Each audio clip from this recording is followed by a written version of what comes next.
Hi everyone, and welcome to my channel, Passion for Poetry. I'm Passion, and this is poetry, and this is poetry.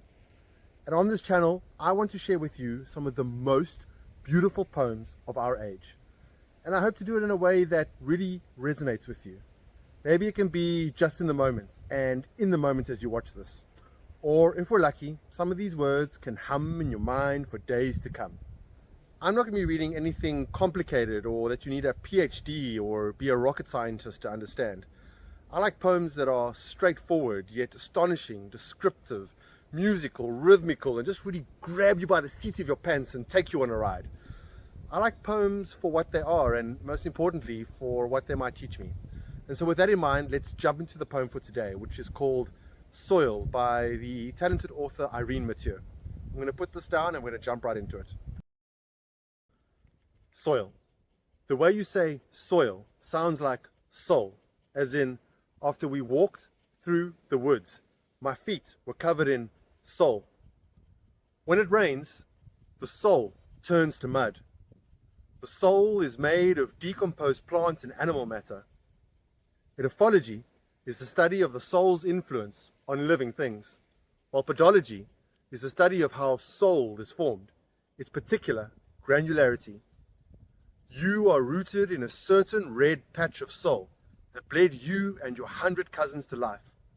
A slow, warm river you call home. Maybe there is soul under everything, even when we strike rock first. The way you say soil, you make a poem out of every speck of dirt. Wow, so much to unpack in this poem. Such a play on words between soil and soul and their interlocking meanings. It's so exciting for me. Let's take a few minutes just to unpack some of the metaphors and to some of the double meanings in this poem. And then I'm going to end off by reading it again. There's a link in the description to the author with the poem and to her website. And then also I want to know, what are your comments? What are your thoughts on this particular poem? I'd love to hear and enter into a conversation with you. So I've got a copy of the poem printed out over here, and I just want to go through a couple of the lines with you guys and just really dive deep into the incredible writing and meaning she's able to get from these 1, 2, 3, 4, 5, 6, 7, 8, 9, 10 couplets.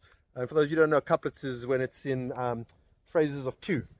And obviously there's a great interplay here between soil, and all of us know soil, you know, we walk on it every day in some way or form, and then the soul. And I just love how, you know, I'm doing it now. I'm walking today through the woods and my feet get covered in soul. And I love the meaning of how when we're in nature and you get home and it's almost like you're dusting soul off of your feet, because you feel so good when you've been in nature for a while, bonding with the plants and the animals and the fresh air and the peacefulness and the stillness. Really powerful line, that. And then the opposite, the juxtaposition of that, when it rains, how the soul can turn to mud in the same way that soil turns to mud when times are hard, you know, and we've all been through times like that.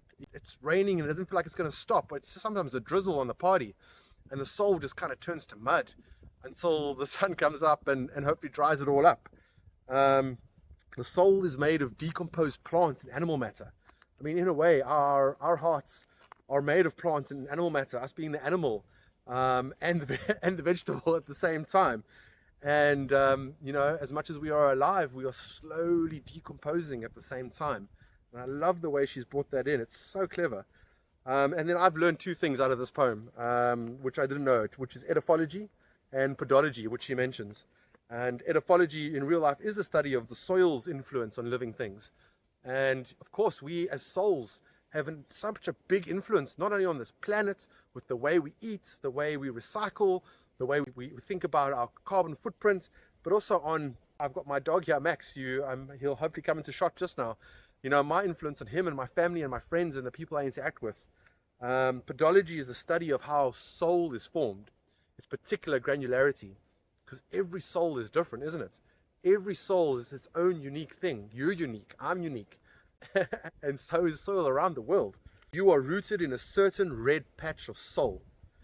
And to me, and I could be wrong here, and again, let me know your thoughts, but to me, that certain red patch of soul reminds me of the heart. My soul is rooted in my heart. And It links me to my family, the bloodlines of my family. I'm not quite sure what she means by a slow, warm river you call home, but it sounds very cool. Let me know again your thoughts, what you think that might mean. Then, wow, the last two couplets in here are so powerful. Maybe there is soul under everything, just like there is soil under everything. Even when we strike rock first, even when we meet a really hard character in life, someone who we don't understand, who we kind of rub up the wrong way, they rub us up the wrong way, and they actually just don't seem like a nice person. But there's probably a soul under that rock. And I think that takes a moment to kind of just put people in perspective. Everyone is a soul. Every living thing is a soul.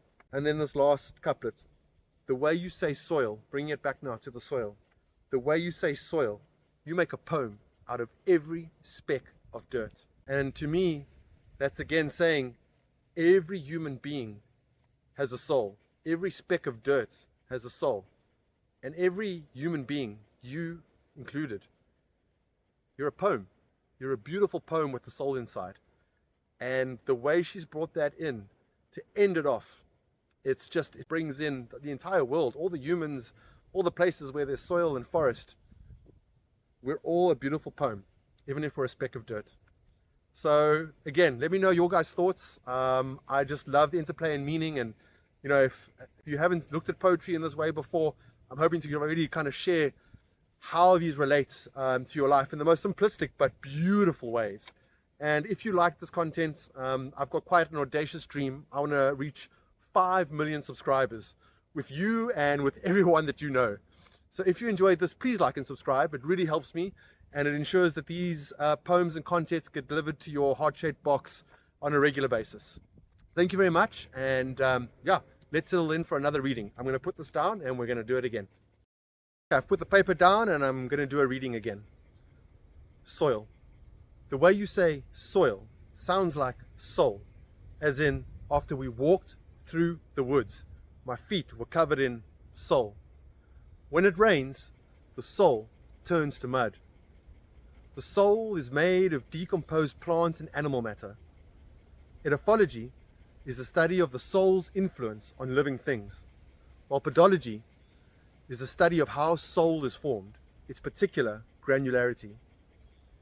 You are rooted in a certain red patch of soul that bled you and your 100 cousins to life, a slow, warm river you call home. Maybe there is soul under everything, even when we strike rock first. The way you say soil, you make a poem out of every speck of dirt. Thanks for watching. Just remember, like and subscribe, and I hope to see you again.